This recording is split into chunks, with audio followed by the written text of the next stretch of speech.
যাদের অন্তরের মধ্যে আহলে বাইতের মোহাব্বত রয়েছেন, শুহাদায়ে কারবালার মোহাব্বত যাদের অন্তরের মধ্যে রয়েছেন, যারা সত্যি সত্যি নবীজিকে ভালোবাসেন, ইমামে হাসনাইনে কারিমাইনকে যারা ভালোবাসেন, তারা বিজদর সাপের মতো দলে দলে মাহফিলের মধ্যে এসে গিয়েছে। এজন্য চিন্তার কোনো বিষয় নাই। আমরা একজন নয়, দুজন নয়, এখানে অসংখ্য নূরি জগতের ফেরেশতা রব্বুল আলামিন নাজিল করেছেন। শুধু তাই নয়, এখানে স্বয়ং রহমতুল লিল আলামিন আজকের মাহফিলের মধ্যে উপস্থিত রয়েছে। আর আপনার চেহারা যদি নবীজির সেই নূরানি দৃষ্টির মধ্যে যদি পড়ে যায়, আমার নবীর মুখোমুখি যদি হয়ে যান, যদি আপনার এই মাহফিলটা নবীজির জন্য হয়ে যায়, নবীকে মোহাব্বত করার জন্য হয়ে যায়, তাহলে বুঝতে পারবেন আজকের মাহফিল কাল কিয়ামতের জন্য নাজাতের উসিলা হয়ে যাবে।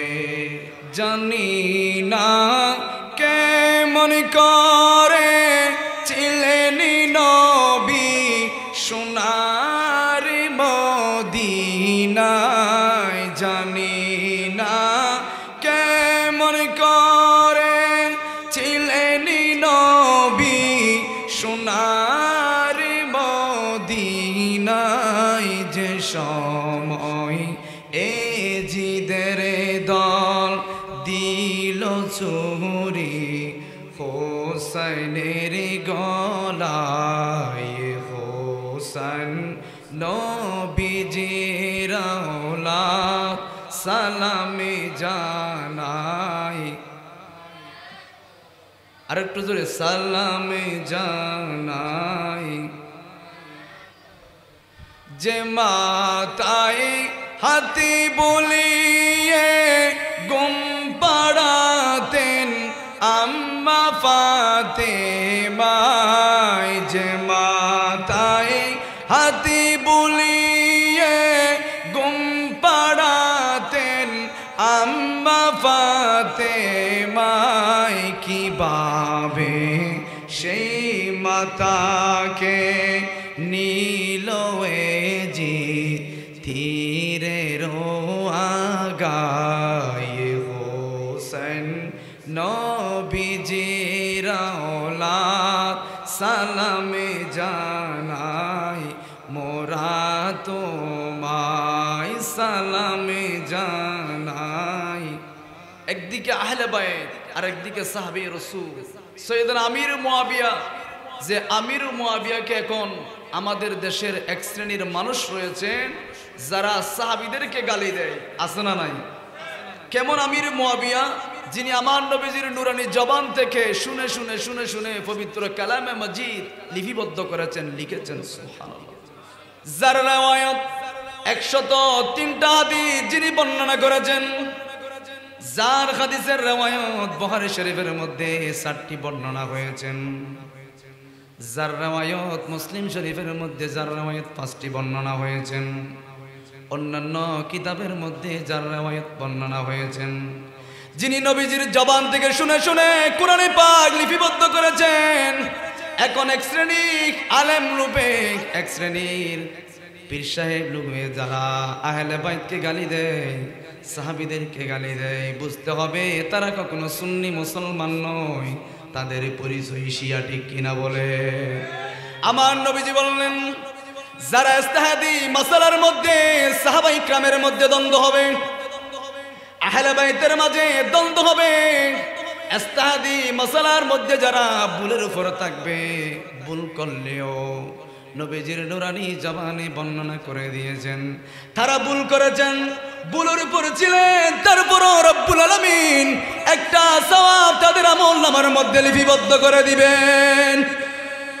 আর যদি সঠিকের মধ্যে থাকে, আর যদি সেটা সত্য হয়, আর যদি ন্যায়ের মধ্যে হয়ে যায়, সত্যের পথের মধ্যে যদি হয়ে যায়, রব্বুল আলামিন তাদের আমলনামার মধ্যে 2টা সওয়াব লিপিবদ্ধ করে দিবে।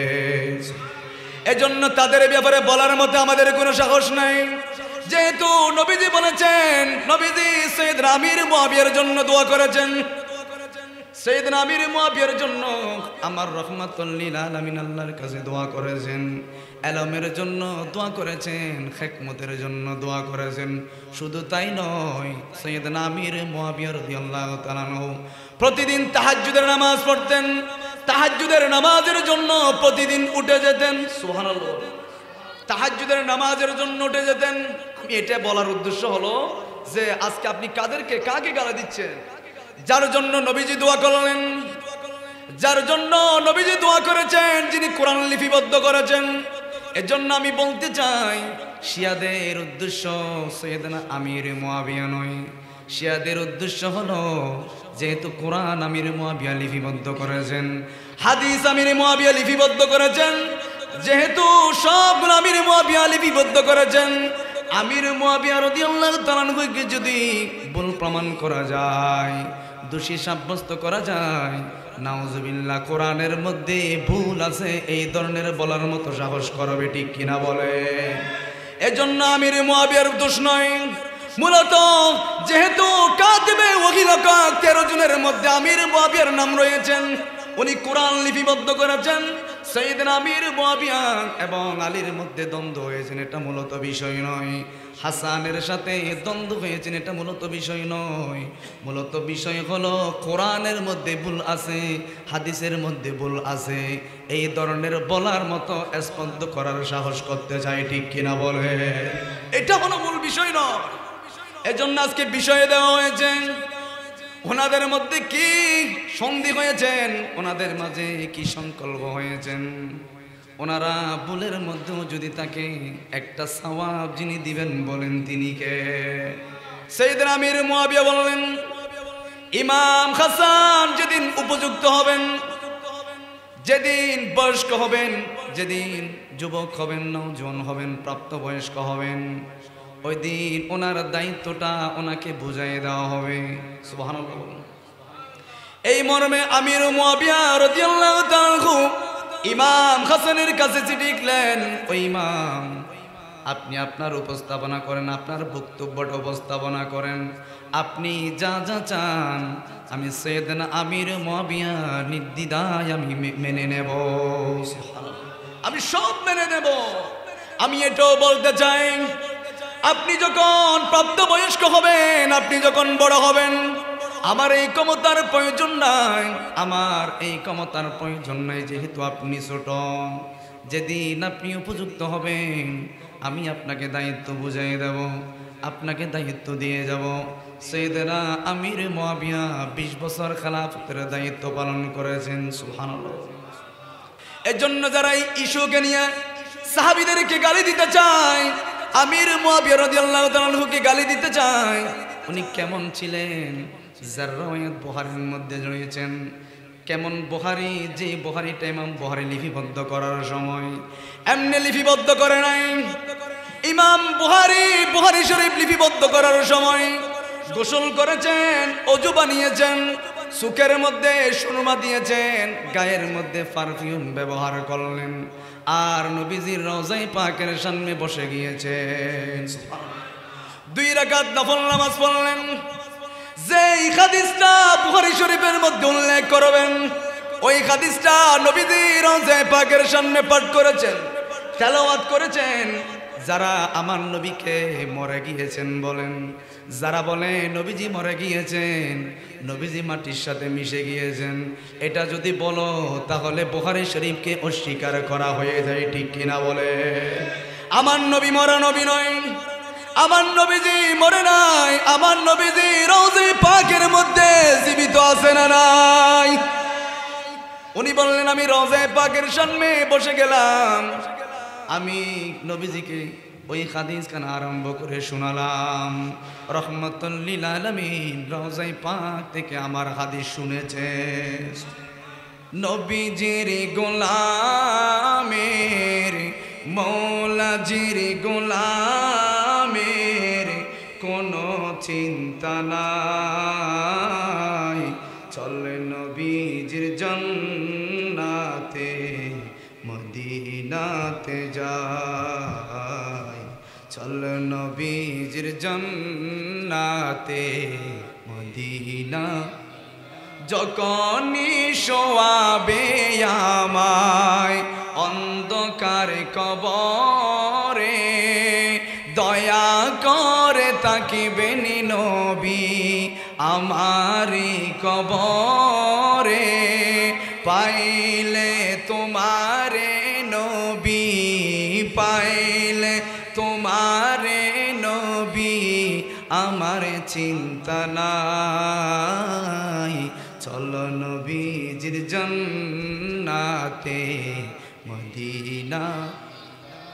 উনি বললেন আমি 2 রাকাত নামাজ পড়লাম, নামাজ পড়ার পর নবীজিকে হাদিসটা শোনালাম। আমার বিষয় হলো সৈয়দনা আমির মুয়াবিয়াকে যদি আপনি গালি দেন, আমির মুয়াবিয়ার হাদিসকে যদি আপনি বাতিল বলতে চান, রহমাতুল লিল আলামিন যে হাদিস কেন নবীজি শুনেছেন, বুখারীর মধ্যে এসেছেন 4টা, মুসলিম শরীফের মধ্যে riwayat এসেছেন 5টা। আমার নবীজিকে ইমাম বুখারী একটা একটা করে নবীজিকে হাদিস শুনিয়েছেন। আমার নবীজি শুনলেন।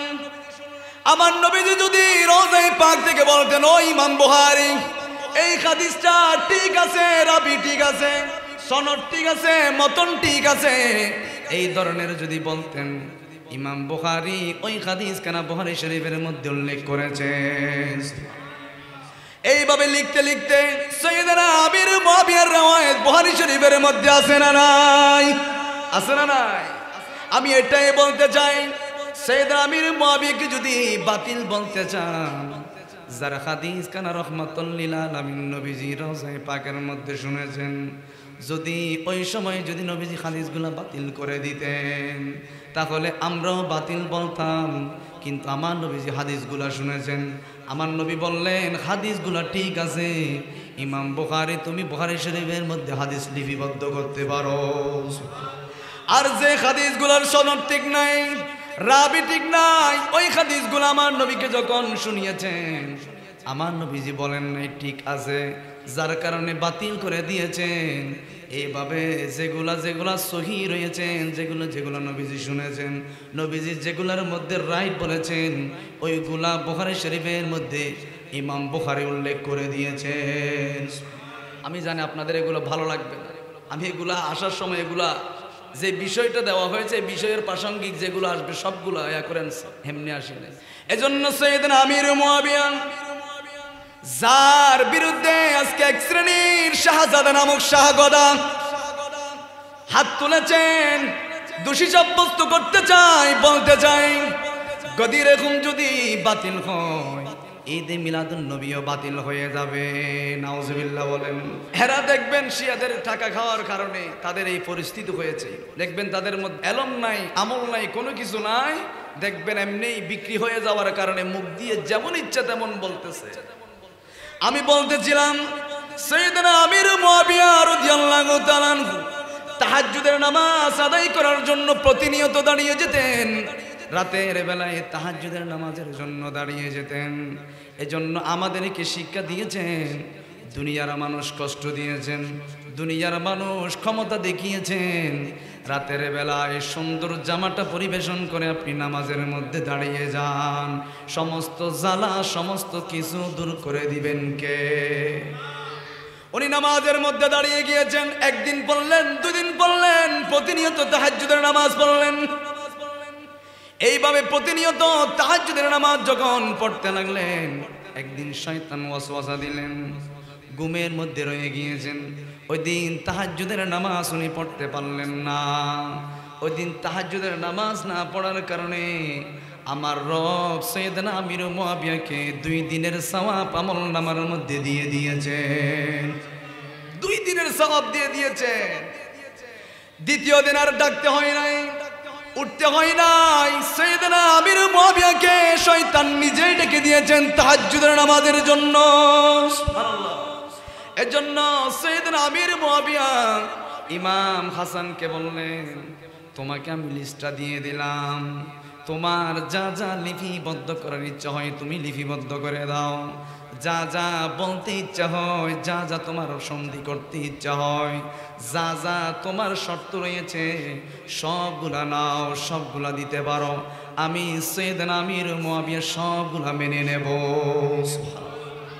প্রথম নম্বর বললেন ইমাম হাসান বললেন, ও আমির, ও ইমাম, আপনি প্রথম নম্বর আমার শর্ত হলো মদিনার কাউকে আপনি গ্রেফতার করতে পারবেন না, মদিনার কাউকে আপনি ধরতে পারবেন না। উনি প্রথম শর্ত দিলেন।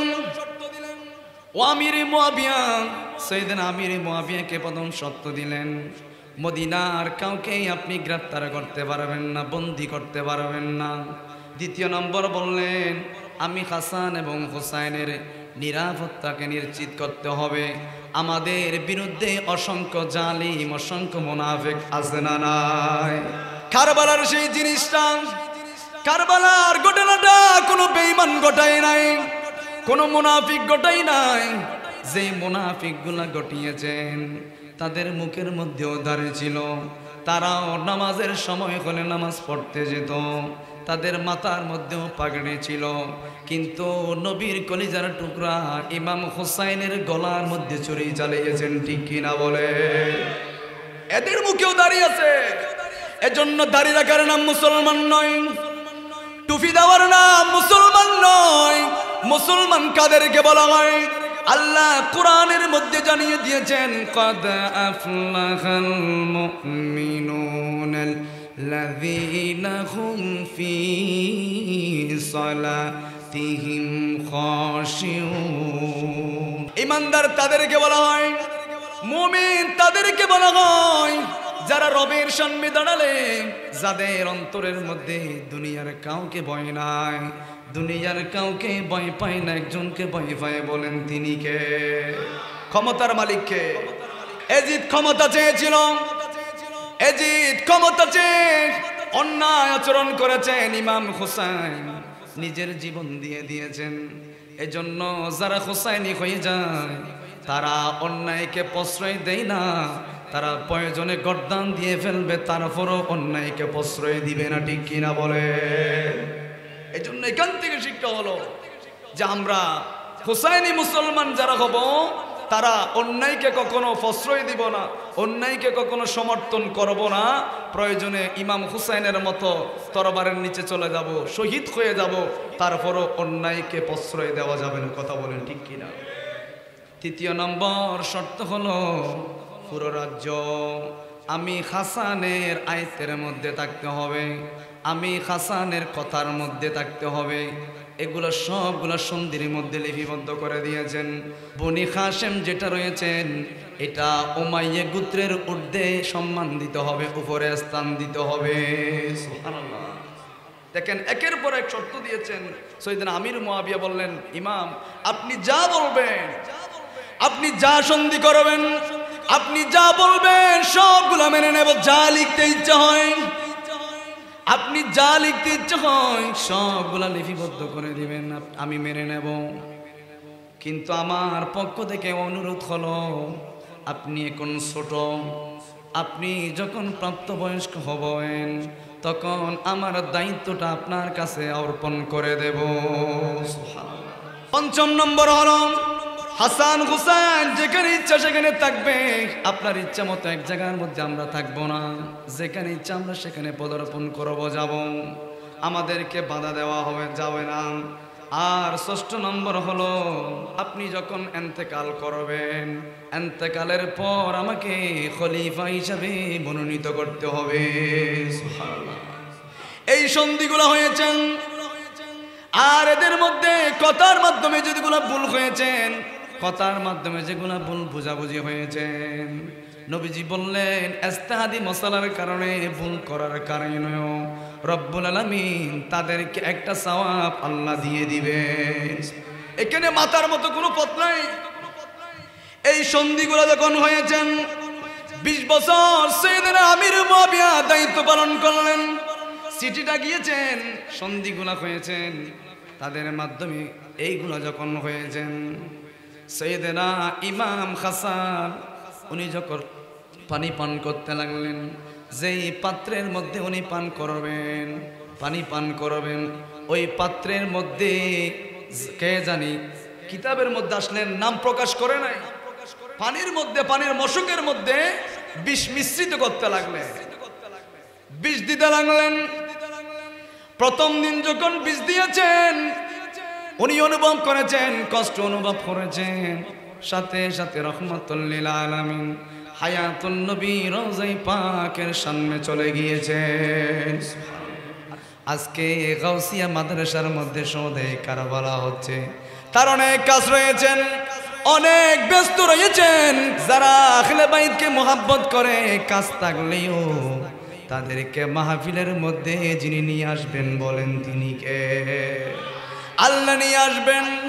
এখানে আপনি আসেন নাই, যিনি এনেছেন চিৎকার দিয়ে বলেন তিনি কে? আপনার মতো হাত আছে, আপনার মতো পা আছে, জবান আছে, হাঁটতে পারে, কথা বলতে পারে, কিন্তু তাকে তো এই মাহফিলের জন্য কবুল করে নাই। আপনাকে কবুল করেছে, সেজন্য একদিন নয়, দুদিন নয়, 10 দিন পর্যন্ত আপনি মাহফিলের মধ্যে এসেছেন, ঠিক কিনা বলেন? এর জন্য রব্বুল আলামিন বলেন, যারা মাহফিলের মধ্যে যাবে, মিলাদুন নবীর মধ্যে যাবে, শোহদায়ে কারবালার মাহফিলের মধ্যে যারা যাবে, তাদের অন্তরটা জাদাতুহুম ঈমানাও ওয়া আলা রাব্বিহিম ইয়াতাওয়াক্কালুন, তাদের কলবটা, তাদের ঈমানটা যিনি বাড়িয়ে দিবেন বলেন তিনি কে? আমি বলতেছিলাম ইমাম হাসানকে একবার বীজ দিয়েছেন, দেরি করে নাই, নবীজির রওজায়ে পাকের কাছে চলে গিয়েছেন। আমার নবী ভালো করতে পারেন কিনা? শুধু করতে পারেন তাই নয়, জমিন থেকে ইশারা করেছেন, আকাশের 4টা দুটুকরা করে যিনি ছেড়ে দিয়েছেন বলেন তিনি কে? 4 দুটুকরা হয়ে গিয়েছেন। এজন্য ইমাম হাসান হুসাইন যখন অসুস্থ হয়ে যায়, ইমাম হাসান হুসাইন যখন মন ছোট হয়ে যায়, মন খারাপ যখন হয়ে যায়, কোথাও যেতেন না, নবীজির রওজায়ে পাকের সামনে চলে যেতেন। বিষ খাওয়ালেন একবার, যখন বিষের জ্বালায় যখন অস্থির হয়ে গেলেন, দেরি করে নাই, সাথে সাথে নবীজির রওজায়ে পাকের সামনে গেলেন। সুবহানাল্লাহ বলেন। আমার নবী রওজায়ে পাক থেকে কথা বলছেন, যেই সময় নবীজি ওফাত করে রওজায়ে পাকের মধ্যে রয়েছেন, রহমাতুল লিল আলামিন ইমাম হাসানকে বললেন, হাসান তুমি এসেছো? হাসান রাদিয়াল্লাহু তাআলা আনহু বললেন, নবীজি মনে হয় আমার পেটের মধ্যে বিষ প্রবেশ করেছেন। নবীজি আমি অসুস্থ হয়ে গেলাম, আমি তো আর সহ্য করতে পারছি না। আমার নবীজি রওজায়ে পাক থেকে শুনেন কিনা? আমার নবীজি দেখেন কিনা? আমার নবী বললেন, ও হুসেন, ও হাসান, তুমি দেরি করিও না, সাথে সাথে নামাজের মধ্যে দাঁড়িয়ে যাও, 2 রাকাত নামাজ পড়ো, তোমার বিষকে পানি যিনি করে দিবেন বলেন তিনি কে? এখান থেকে শিক্ষা হলো, আপনি অসুস্থ হয়ে গেলেন, ডাক্তারের কাছে পড়ে যাবেন, আগে একজনের কাছে ফরিয়াদ করবেন বলেন তিনি কে?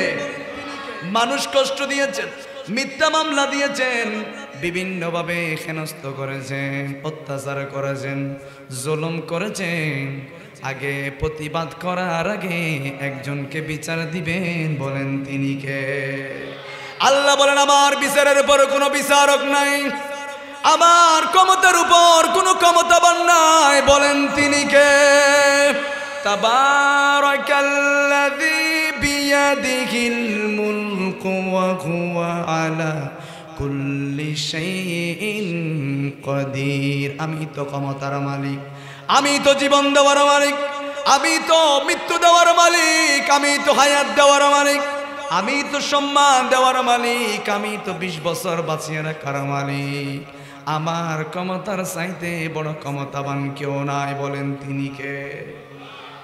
এই জন্য কষ্ট যদি হয়ে যায়, রাতের 3টার সময় উঠবেন, উঠার পর একটু অজু করবেন, ঠান্ডা পানি দিয়ে অজু করবেন, গায়ের মধ্যে পারফিউম দিবেন, সুন্দর জামাটা গায়ের মধ্যে পরিবেশন করবেন। পরিবেশন করার পর তাহাজ্জুদের নামাজের জন্য যখন দাঁড়াবেন, ওই সময় দুনিয়ার কেউ না, সবাই ঘুমিয়ে গিয়েছেন, গাছ ঘুমিয়ে গিয়েছেন, মানুষ ঘুমিয়ে গিয়েছেন, ওই সময় যখন 2 রাকাত নামাজ পড়ে যখন আল্লাহর কাছে ফরিয়াদ করবেন, সমস্ত জ্বালা সমস্ত দুঃখ যিনি দূর করে দিবেন বলেন তিনি কে? এর জন্য রাতের বেলায় সিজদা করবেন, মসজিদের মধ্যে সিজদা করবেন, মাজারের মধ্যে সিজদা করা যায় না, ঠিক কিনা বলেন? সিজদা যদি করতে ইচ্ছা হয়, নামাজ 2 রাকাত মসজিদের মধ্যে পড়বেন, আরেক জায়গার মধ্যে আপনি সরে যাবেন, ওই জায়গার মধ্যে আপনি সিজদা করবেন। যতগুলা মসজিদ দেখবেন সিজদা করবেন, কিয়ামতের ময়দানে মসজিদের টাইলসগুলো আপনার পক্ষে সাক্ষী দান করবে। আমার নবী রওজায়ে পাকের সামনে 2 রাকাত নামাজ আদায় করলেন ইমামে হাসান। আদায় করার পর 20 পানি হয়ে গিয়েছেন, 20 ভালো হয়ে গিয়েছেন, ঘরের মধ্যে ফিরে গেলেন। আবার দ্বিতীয় দিন আবার পানির মশকের মধ্যে বিষ দিয়েছেন, আবার অসুস্থ হয়ে গেলেন। আবার নবীজি রওজায়ে পাকের সামনে গেলেন। আমার নবীজি বললেন, ও আমার ইমাম হাসান, তুমি আবার 2 রাকাত নামাজ পড়ো। নামাজ পড়তে দেরি 20 যিনি পানি করে দিয়েছেন বলেন তিনি কে? তৃতীয় দিন আবার দিয়েছেন, আবার নবীর রওজায়ে পাকের সামনে গিয়েছেন। চতুর্থ দিন, পঞ্চম দিন এইভাবে প্রতিনিয়ত বিষ দিতে লাগলেন। সপ্তম দিন এমন ভাবে প্রয়োগ করলেন, এমন ভাবে বেশি বিষ দিলেন, বিষের সাথে হীরার টুকরা মিশিয়ে দিয়েছেন। হীরার টুকরা মিশাই দেওয়া ওই বিষগুলা যখন ইমাম হাসান পান করলেন, গলা দিয়ে নামার সময় গলার ওই সেই রগগুলা কেটে ফেললেন। আবার সেই পেটের মধ্যে যখন ওই হীরা মাখা পানিগুলা যখন গেলেন, ওগুলা যেদিকে যায় ওগুলা শরীরের সব অঙ্গগুলা কেটে ফেলে, নারী বুড়ি কেটে ফেললেন। কলিজাগুলা কিতাবের মধ্যে এসেছেন 70 টুকরা কলিজা হয়ে গিয়েছে। এমন বেশি বিষ দিয়েছেন, এমন বেশি বিষ ওই পানির সাথে দিয়েছেন, হীরার টুকরা মিশিয়েছেন। ইমাম হাসান এত বেশি কষ্ট পেয়েছেন, শরীরের মধ্যে যে কলিজা রয়েছেন 70 থেকে 80 টুকরা হয়েছে। বমি করার সাথে সাথে কলিজাগুলা বমির সাথে বের হয়ে গিয়েছে। এত কষ্ট দিয়েছেন। ভাই আসলেন, হুসাইন আসলেন, ও ভাই তোমার এই অবস্থা কেন? তোমাকে এই কাজ কে করলো? আমাকে বলো, আমি এখনো বেঁচে আছি, আমি বিচার করব। ইমাম হাসান বললেন, ভাই আমার সন্দেহ যদি ভুল হয়ে যায়, একটা অন্যায় মানুষের উপর হয়ে যাবে, আমি চাই না, আমি চাই না, আমি বিচার দিতে চাই না, একজনের কাছে বিচার দেব বলেন তিনি কে? এজন্য অপরাধ হয়েছেন, মানুষ কষ্ট দিয়েছেন, মিথ্যা মামলা দিয়েছেন। আল্লাহর কাছে ফরিয়াদ করেন, যিনি জীবনের মালিক, যিনি মৃত্যুর মালিক, যিনি হায়াতের মালিক, চিৎকার দিয়ে বলেন তিনি কে? আপন ভাই আসলেন, ও ভাই হাসান তোমাকে বিষ কে দিয়েছে আমাকে বলো। ভাই তো ভাইয়ের প্রতি ভাইয়ের এত মহাব্বত, এই মহাব্বত দেখে বললেন ভাই আপনাকে বিষ কে দিয়েছে আমাকে বলেন। বললেন না, বলা যাবে না, আমি দেখেছি রহমাতুল লিল আলামিন নুরানি জবানে বলেছেন, যে অন্যের দোষ গোপন রাখবে কিয়ামতের ময়দানে তার দোষ যিনি গোপন রাখবেন বলেন তিনি কে? আপনি যদি মানুষের দোষ গোপন রাখেন, সাত দোকানের মধ্যে যদি বসে বসে মানুষের শিকায়ত না করেন, মানুষের সেই বদনামগুলো যদি আপনি না করেন, দোষ যদি গোপন রাখেন, কিয়ামতের ময়দানে আপনার দোষগুলা যিনি লুকাইয়ে রাখবেন বলেন তিনি কে? উনি বললেন, আমি নবীজির কানে শুনলাম, জবানে শুনলাম, নবীজি বলেছেন যে একজন মানুষের দোষ গোপন রাখবে, কিয়ামতের ময়দানে কোটি কোটি মানুষ থেকে রব্বুল আলামিন ওই মানুষের দোষগুলা যিনি গোপন রাখবেন বলেন তিনি কে? ওই দোষ গোপন রাখবে। আমি আরো দেখলাম মসজিদে নববী শরীফের মধ্যে একজন সাহাবী এসে বসলেন। আমার নবীজি বললেন, কোন মানুষ যদি জান্নাতি মানুষ দেখতে চাও, আমার ওই সাহাবীকে দেখো, উনি জান্নাতে যাবে। আমার নবী জান্নাত দিতে পারেন কিনা? শুধু তাই নয়, আমার নবীজি একদিন মসজিদে নববী শরীফের মধ্যে মিম্বরে দাঁড়ালেন। আর বলতে লাগলেন আবু বকর সিদ্দিক তুমি জান্নাতের মধ্যে যাবে, সাইয়েদনা ফারুক আযম তুমি জান্নাতের মধ্যে যাবে, ওসমান জিন্নুরাইন তুমি জান্নাতের মধ্যে যাবে, মওলা আলী শের খোদা তুমি জান্নাতের মধ্যে যাবে। ও প্রিয় হাবিব পাগলের রাখছো কেন দূরে, ও প্রিয় হাবিব, ও প্রিয় হাবিব পাগলের পাগল হইল ওয়াজ করনি চুম্বা দিলা তারে, আমি পাগলা কিছু চাই না চাই যে তোমারে, প্রিয় হাবিব পাগলের রাখছো কেন দূরে, ও প্রিয় হাবিব। এখন মাহফিলের মতো লাগতেছে, এতক্ষণ মরা মানুষের মতো লাগছে।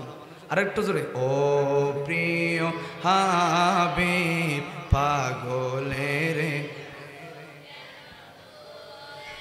অসহায়ের মতো কান্দি পাইতে তোমারে, কোন দিন আমি ধন্য হব তোমার দিদারে, কোন দিন আমি ধন্য হব তোমার দিদারে, প্রিয় হাবিব পাগলের দূরে, ও প্রিয় হাবিব পাগলের রাখছো কেন দূরে। আমার নবীজি বললে তোমরা যদি কোনো মানুষ জান্নাতি মানুষকে দেখতে চাও, আমার ওই সাহাবীকে দেখো, ওই সাহাবীটা জান্নাতের মধ্যে চলে যাবে, আমার সাহাবী জান্নাতের মধ্যে যাবে। তোমরা যদি জান্নাতি মানুষ দেখতে চাও, আমার ওই সাহাবীকে দেখো, ওই সাহাবীকে আল্লাহ জান্নাত দান করবেন। সাহাবা ইকরাম তো অবাক হয়ে গেলেন, হতভম্ব হয়ে গেলেন। আমরা নবীজির পিছনে নামাজ আদায় করি, নবীজির সাথে যুদ্ধের ময়দানে গিয়ে যুদ্ধ করি, আমাদেরকে তো নবীজি এইভাবে বলে নাই। ওই সাহাবীকে কেন নবীজি জান্নাতে শুভ সংবাদ দিয়েছে।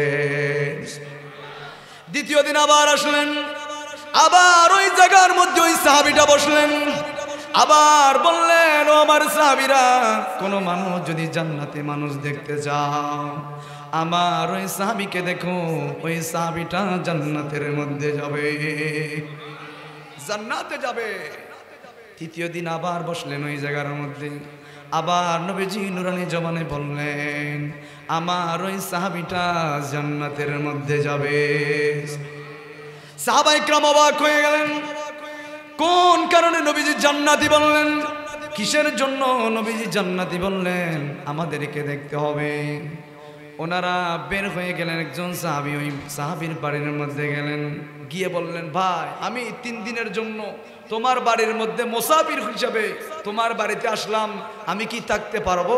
ওই সাহাবী বললেন, আহলান সাহলান, কোষ আমদেদ, আসতে পারেন, কোনো সমস্যা নাই, আমার ঘরের মধ্যে একটা কামরা খালি আছে, ওখানে আপনি থাকতে পারেন। সুবহানাল্লাহ। এই জন্য আমার নবীজি বলেন যে একজন মুসলমানের উপর আর একজনের মুসলমানের হক হলো, কোনো মুসলমান যখন রাস্তা দিয়ে হাঁটবে তাকে সালাম দেওয়ার প্রয়োজন আছে না নাই? আবার যখন ক্ষুধার্ত হয়ে যাবে, আতিম্মা তুআমুকা, মানুষকে খাবার খাও, ওয়া তাকরাউস সালাম, মানুষকে সালাম দাও, এর চাইতে বেশি দামি জিনিস পৃথিবীর মধ্যে নাই। তখন বললেন, আসেন আপনি আমার ঘরের মধ্যে একটা রুম খালি আছে, থাকতে পারেন, কোনো সমস্যা নাই। তখন ওই ঘরের মধ্যে থাকলেন, একটাই কারণ হলো আমার নবীজি কোন কারণে তাকে জান্নাতি বলেছেন। দেখতে পেলেন উনি নামাজের সময় আমার নবীজির পিছনে নামাজ পড়ার জন্য চলে যায়, আবার যখন ভিন্ন কাজের সময় হয়ে যায়, কাজ করতে বের হয়ে যায়, এক্সট্রা কোনো আমল নাই। 3 দিন হয়ে গেল, ওই সাহাবীকে ধরে বললেন, ভাই আমি কোনো মুসাফির নই, আমি দেখেছি রহমাতুল লিল আলামিন নুরানি জবানে আপনাকে 3 বার জান্নাতি বলে ঘোষণা করে দিয়েছেন। আপনাকে 3 বার জান্নাতি বলেছেন। কেন বলেছেন? আজটা কি আমল করেন আপনি? উনি বললেন আমার কোনো আমল নাই, আমি আজটা কোনো আমল করি না। তোমরা যেমন নামাজ পড়ো আমিও নামাজ পড়ি, তোমরা যেমন তাহাজ্জুদের নামাজ পড়ো আমিও তাহাজ্জুদের নামাজ পড়ি, তোমরা যেমন যুদ্ধের ময়দানের মধ্যে নবীজির সাথে যুদ্ধ করতে দাও আমিও যুদ্ধ করতে যাই। এক্সট্রা কোনো আমল আমার মধ্যে নাই। কিন্তু হ্যাঁ, একটা আমল আমার মধ্যে রয়েছে। দুনিয়ার মানুষ যত কষ্ট দিয়েছে, যত আঘাত দিয়েছে, আমি ঘুমানোর সময় সবাইকে মাফ করে দিয়ে ঘুমাই। আমাকে মানুষ কষ্ট দিয়েছে, আমাকে বিভিন্নভাবে হেনস্থ করেছে, বিভিন্নভাবে কষ্ট দিয়েছে। আমি যখন রাতের বেলায় ঘুমাতে যাই সবাইকে মাফ করে দিয়ে আমি একটা প্রশান্তির ঘুম আমি দিয়ে দিই। এজন্য মনে হয় আমার নবীজি আমাকে একবার নয়, 2 বার নয়, 3 বার জান্নাতি বলে ঘোষণা করেছেন। আমার নবী জানেন কিনা? আমার নবীজি দেখেন কিনা? উনি কি আমল করলেন? উনি রাতের বেলায় যে মানুষকে সবাইকে মাফ করে দিয়ে ঘুমায়, এটা আমার নবীজি দেখেছেন কিনা? ক্ষমতা দিয়েছেন কে? এজন্য রব্বুল আলামিন বলেন আমি হলাম সবগুলার মালিক, আর এগুলার মালিকানা হিসাবে আমার নবীকে যিনি মালিক বানিয়েছেন বলেন তিনি কে? এজন্য হুসাইন বললেন, হাসান বললেন ও ভাই আমি বদলা নিতে চাই না, আমি এগুলার বদলা নিতে চাই না, একজনের কাছে বিচার দেব বলেন তিনি কে? ভাই তো মানে না। কেমন হাসান? আমার নবীজি বললেন আমার নবীজির 2টা নাতি, একজনের নাম হাসান আর একজনের নাম হুসাইন। হাসান হুসেন কেমন ছিলেন? আমার নবী বলেন রায়খানাতাইন, হাসান হুসেন হল আমার সুগন্ধি, হাসান হুসেন হল আমার পারফিউম। হাসান হুসেনের দেহের এমন কোনো জায়গা নাই আমার নবীজি 2 ঠোঁট দিয়ে চুমা দেয় না। হাসান কাঁধের উপর উঠতেন, হাসান নামলে হুসাইন উঠতেন। যিনি রহমাতুল লিল আলামিন, যিনি কুল কায়নাতের নবী রহমাতুল লিল আলামিন, ওই নবীকে হাসান হুসাইন গোরা বানিয়ে খেলা করতেন। আজকে 10 মুহররমের সময় যারা তাজিয়া মিছিল বের করেছেন, মহিলাদেরকে বের করে দিয়েছেন, আছে না নাই? অথচ রব্বুল আলামিন বলেন ওয়াকারনা ফি বুয়ুতিকুন্না ওয়ালা তাবাররাজনা তাবাররুজাল জাহিলিয়াতিল উলা। হাবিব জানিয়ে দে, আপনার কাজ হচ্ছে প্রচার করা, আপনার কাজ হচ্ছে জানিয়ে দেওয়া যিনি হেদায়েত দান করবেন বলেন তিনি কে? যাদের মধ্যে হেদায়েত নাই, যারা গোমরাহি হয়ে গিয়েছেন, যারা টাকার কাছে ঈমান বিক্রি করে ফেলেছেন, তাদেরকে আপনি যত বুঝান না কেন তারা হেদায়েতের মধ্যে আসবে না। তাদের কানের মধ্যে, জবানের মধ্যে, সর্ব অঙ্গে প্রত্যঙ্গের মধ্যে যিনি মোহর মেরেছেন বলেন তিনি কে? খতামাল্লাহু আলা কুলুবিহিম ওয়া আলা সামিহিম ওয়া আলা আবসারিহিম গিশাওয়াতুম ওয়া লাহুম আযাবুম আযীম বলেছেন কে? আল্লাহ কলবের মধ্যে মোহর মেরেছেন, সুকের মধ্যে মোহর মেরেছেন, কলবের মধ্যে মোহর মেরেছেন। হাবিব তাদেরকে আপনি যতই বলেন না কেন, যত বুঝান না কেন, তাদের হেদায়েত হবে না। তাদের কলবের মধ্যে আমি আল্লাহ মোহর মেরে দিয়েছি, ঠিক কিনা বলে? এজন্য ইমাম হাসান হুসেনকে আমার নবী বলেন রায়খানাতাইন, ও দুনিয়ার মানুষ তোমরা কত ধরনের সুগন্ধি ব্যবহার করো, আমার সুগন্ধি হলো রায়খানাতাইন, আমার হাসান হুসাইন। হাসান হুসাইনের দেহের এমন কোনো জায়গা নাই আমার নবী 2 ঠোঁট দিয়ে চুমা দেয় নাই। যে গলায় হাতে বলিয়ে গম পাড়াতেন আম্মা ফাতেমায়, যে মাথায় হাতে বলিয়ে গম পাড়াতেন আম্মা ফাতেমায়, কি বাবে সেই মাতাকে নীল এজিদ তীরের আগায় এ হোসেন নবীজির আওলাদ সালামে জানাই। আরো জোরে হতে হবে, সালামে জানাই। জানি না কেমন করে ছিলেন নবী সোনার মদিনায়, ঠিক কিনা? জানি না কেমন করে ছিলেন নবী সোনার মদিনায়, যে সময় এজিদের দল দিল চুরি তোমারি গলায় এ হোসেন নবীজির আওলাদ সালামে জানাই মোরা। এই যে আজকে যারা তাজিয়া মিছিল বের করেছেন, অথচ আপনারা দেখেছেন মিছিলের মধ্যে মেয়ে আছে না নাই? বলেন আছে না নাই? অথচ রব্বুল আলামিন বলেন وقرن في بيوتكن ولا تبرجن تبرج الجاهلية الأولى।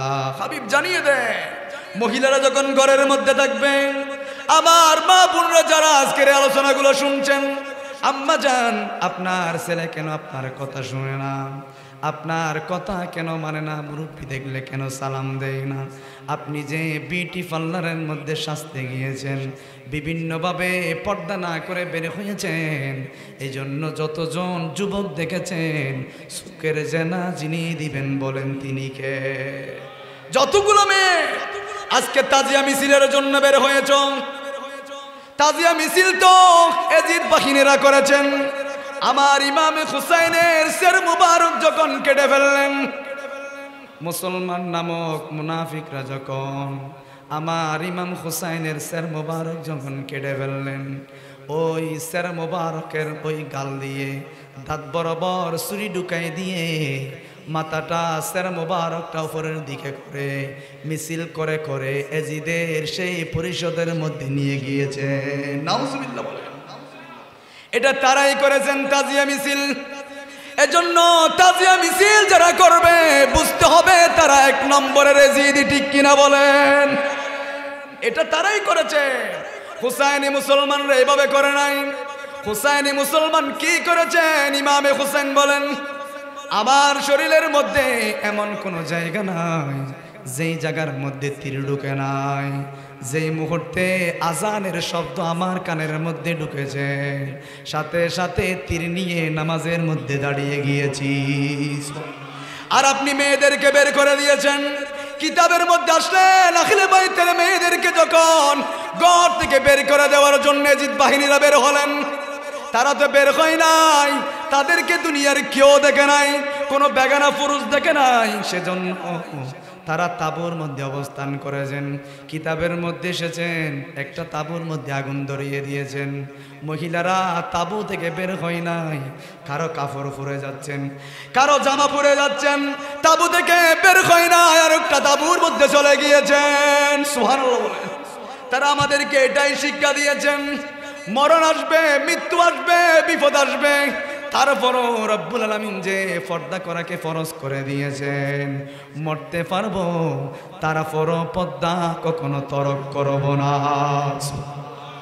এজিদের গভর্নিং বডির মধ্যে যখন ইমামে হুসাইনের সের মুবারকটা নিয়ে যাওয়া হলো, আমার নবীর একজন বৃদ্ধ সাহাবা উনি বললেন, ও এজিদ, তোর এতগুলা অন্যায় আমি সহ্য করলাম রে এজিদ, আমি এটা সহ্য করতে পারছি না। আমি দেখেছি রহমাতুল লিল আলামিন ইমামে হাসান হুসাইনের ঠোঁটগুলা সুস্থেন। আমার নবীজি তো খাওয়াই দিতেন, আমার নবীজি দাঁত মুবারক গুলা সুস্থেন। আমার নবীজি ইমাম হাসানের দেহের এমন কোনো জায়গা নাই নবীজি দুই ঠোঁট দিয়ে চুমা দেয় নাই। সুবহানাল্লাহ। এই জিনিসটা আমি সহ্য করতে পারছি না, তুই কেমন করে? ইমামে হুসাইনের দাঁত দিয়ে তুই ছুরি ঢুকাই দিয়েছিস, এই দাঁতের মধ্যে আমি দেখেছি রহমাতুল লিল আলামিন এই দাঁতগুলা সুস্থেন। আমার নবীজি ইমাম হাসান হোসেনকে দেখে এমন কোনো জায়গা নাই দুই ঠোঁট দিয়ে চুমা দেয় নাই। একদিন নবীজি নামাজের মধ্যে দাঁড়ালেন, আমার নবীজি সাহাবায়ে কিরাম পিছনে দাঁড়িয়ে গিয়েছেন। নবীজি নামাজের মধ্যে দাঁড়ালেন, এক রাকাত নামাজ আদায় করলেন। দ্বিতীয় রাকাতের মধ্যে যখন সিজদার মধ্যে চলে গিয়েছেন, ইমাম হাসান ইমাম হুসাইন দুইটা ভাই নবীজির গর্দানের মধ্যে উঠে গিয়েছেন। সাথে সাথে রব্বুল আলামিন আরশ আযীম থেকে জিবরাইল আমিনকে প্রেরণ করলেন, ও জিবরাইল আমার হাবিবকে জানিয়ে দাও ইমাম হাসান হোসেন জামার হাবিবের সির মোবারকের মধ্যে উঠেছেন, গর্দানে উঠেছেন, এটা একজনের ভালো লেগেছেন, বলেন তিনি কে? আমার হাবিবকে জানিয়ে দাও যতক্ষণ পর্যন্ত ইমাম হাসান হোসেন নামবে না ততক্ষণ পর্যন্ত যাতে আমার হাবিব সিজদা থেকে না ওঠে। ওই হুসাইন বললেন, নবীজি মানিলাম জাতিলাল্লাহ, নবীজি আল্লাহর কাছে আপনার দাম বেশি নাকি আমি হুসাইনের দাম বেশি? বুঝেন নাই আপনারা? ইমামে হুসাইন বললেন, হাসান বললেন, ও নবীজি আপনি বলেন তো আল্লাহর কাছে আপনার দাম বেশি নাকি আমি হুসাইনের দাম বেশি? সুবহানাল্লাহ বলেন না। ছোট বাচ্চা তো, ছোট বাচ্চা হলেও এত জ্ঞান ছিল, এত মেধাবী ছিল, প্রশ্নটা এমনি করে নাই। আমার নবী বললেন, আনালাম জান আমার দাম বেশি। হোসেন বললেন, ও নানা জান আমি মানি না, আমি মানি না, কেমন করে আপনার দাম বেশি হয়ে যায়? সুবহানাল্লাহ। না না আমি মানি না, আপনার চাইতে আমি হুসাইনের দাম আল্লাহর কাছে বেশি। হোসেন বললেন আমার দাম বেশি। নবীজি বললেন, ও হুসাইন না, আমি হলাম ইমাম মুরসালিন রহমাতুল লিল আলামিন, আমার কালমা গাছে পড়ে বাসে পড়ে, আল্লাহ রাব্বুল আলামিন আমাকে খাতামুল মুরসালিন বানিয়ে পাঠিয়েছে, আমার দাম সবচেয়ে বেশি। হুসাইন বললেন, না না না যে আমি মানি না, আমার দাম সবচেয়ে বেশি। হুসাইন বললেন, না না জান আপনার দাম যদি বেশি হয় তাহলে বলেন তো আপনার মায়ের নাম কি? সুবহানাল্লাহ। আমার নবীর মায়ের নাম কি? তোরা দেখে যা আমেনা মায়ের কোলে, তোরা দেখে যা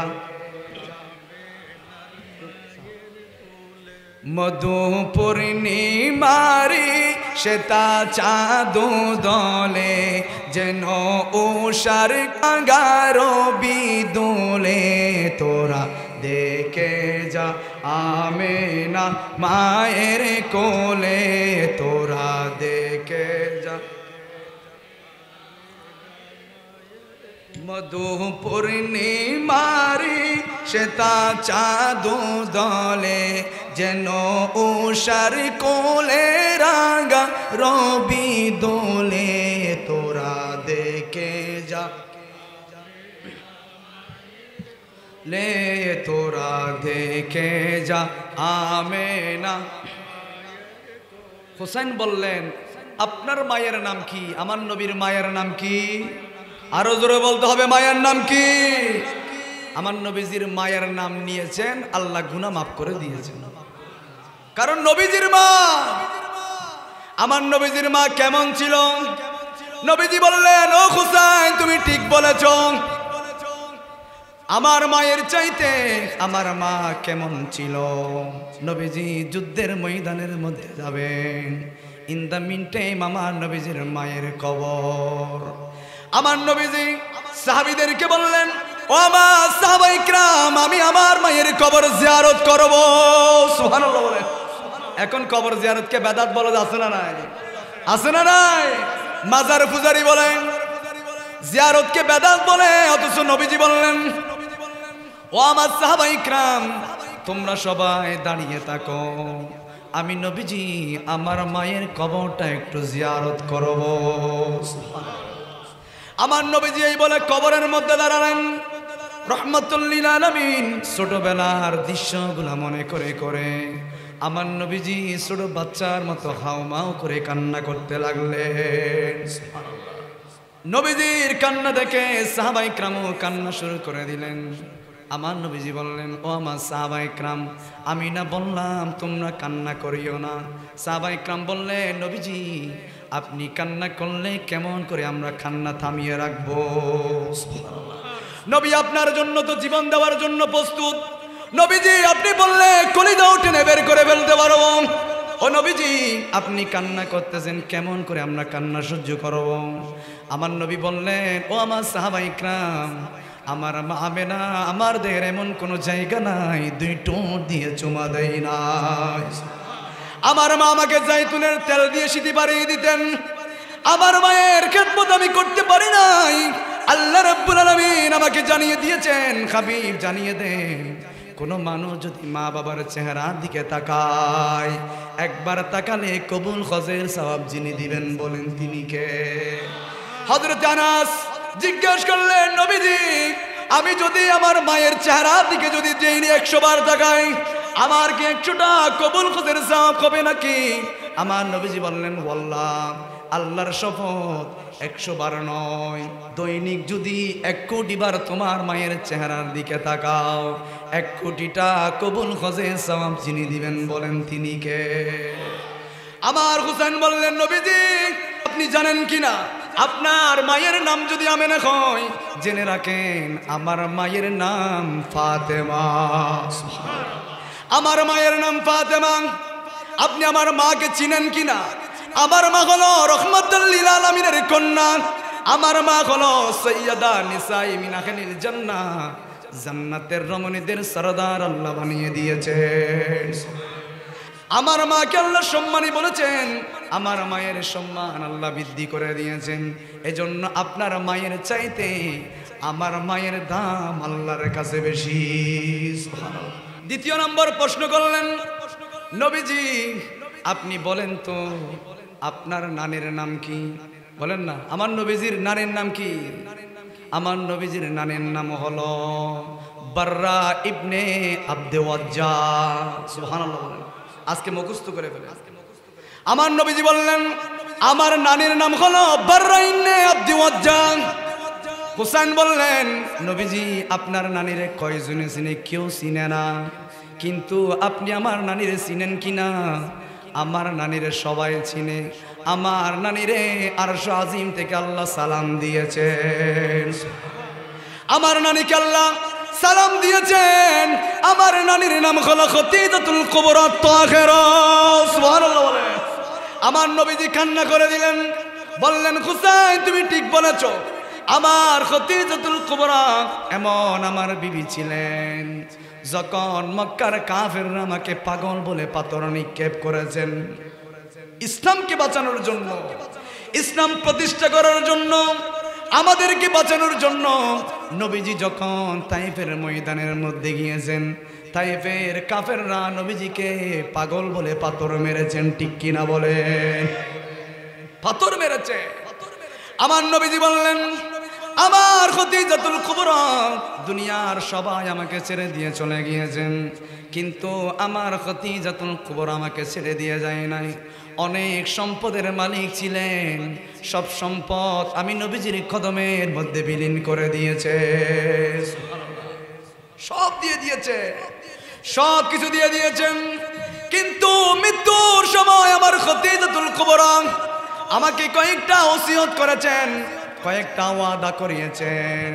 সব সম্পদ ইসলামের জন্য, নবীজির জন্য খদিজাতুল কুবরা আত-তাহেরা সবগুলো সম্পদ বিলীন করে দিয়েছেন। ইন্তেকালের সময় যেদিন পৃথিবী ছেড়ে, দুনিয়া ছেড়ে যেদিন চলে যাবেন, আমার নবীজির হাত মোবারক ধরলেন, ধরে বললেন, নবীজি দুনিয়ার মধ্যে সব সম্পদ আপনাকে দিয়ে দিলাম, এর বিনিময়ে আপনার কাছে আমি কোনো কিছু চাই নাই। সুবহানাল্লাহ বলেন। নবীজি আমি যখন ইন্তেকাল করব, একটা অনুরোধ হলো, আপনি নবীজি আমাকে কবরে রাখার আগে রহমাতুল লিল আলামিন আপনি নিজেই কবরের মধ্যে আগে শুইবেন। নবীজি কবর বড় অন্ধকার, কবরের মধ্যে কারো কোনো পরিচয় নাই, কোনো ধরনের পরিচয় চলে না, কবরের মধ্যে কোনো ধরনের সম্পর্ক নাই। একমাত্র আমার আপনার নবী রহমাতুল লিল আলামিন কবরে থাকবেন, ঠিক কিনা বলে? আমার নবী থাকবেন কিনা? দ্বিতীয় নম্বর হলো নবীজি কবরের মধ্যে মুনকার নকির ফেরেশতা যখন আমাকে প্রশ্ন করবে আমার খুব ভয় হবে। নবীজি আপনি রহমাতুল লিল আলামিন আমার পক্ষ থেকে মুনকার নকিরের সওয়ালের জবাবগুলা দিয়ে দিবেন। খতিজাতুল কুবরা তখন ইন্তেকাল করলেন। আমার নবীজি সবগুলা সম্পন্ন করার পর কবরের মধ্যে নিজে আগে শুইলেন। দাফন হলো, আমার নবীজি নিজেই নামিয়ে দিচ্ছেন মিনহা খলাকনাকুম ওয়া ফিহা নুঈদুকুম ওয়া মিনহা নুখরিজুকুম তারাতান উখরা। নামিয়ে দিচ্ছেন। কোনো সম্পর্ক নাই, মায়ের সম্পর্ক নাই, বাবার সম্পর্ক নাই, আত্মীয়র কোনো সম্পর্ক নাই। কবরের মধ্যে একাই নামিয়ে দিয়েছেন, একাই থাকতে হবে, একাই আপনাকে বসবাস করতে হবে। নবীজি নামাইয়ে দিলেন। দাফন হলো, কাফন হলো, সব সম্পন্ন করার পর সিদ্দিক আকবর বললেন চলেন নবীজি বাড়ির মধ্যে যাই। নবীজি আর কান্না করিয়েন না, চলেন বাড়ির মধ্যে যাই। আমার নবীজি বললেন ও সিদ্দিক তোমার যদি মন চাই তুমি বাড়ির মধ্যে যাও, আমার খতিজাতুল কুবরার সাথে আমার ওয়াদা হয়েছেন কবরের 3টা প্রশ্ন আমি নবীজি দিয়ে দেব। সুবহানাল্লাহ। আমি এজন্য দাঁড়িয়ে আছি। 1 মিনিট যাই, 2 মিনিট যাই, 3 মিনিট যাই, 1 ঘন্টা যাই, 2 ঘন্টা যাই, যিনি মুনকার নাকির ফেরেশতা যারা প্রশ্ন করে না তা আসে না, আসতেছে না। নবীজি দাঁড়িয়ে আছে, 1 ঘন্টা 2 ঘন্টা চলে যাচ্ছেন, ফেরেশতা তো আসে না। আরশ আজিম থেকে জিবরাইল আমিনকে পাঠালেন। আমার নবীজি দাঁড়িয়ে আছে প্রশ্নের জবাব দেওয়ার জন্য। শুধু কি আমার নবীজি ভালোবেসেছেন, আমি কি খতিজাতুল কুবরাকে ভালোবাসি না? আমার নবীকে বলেন চলে যাওয়ার জন্য।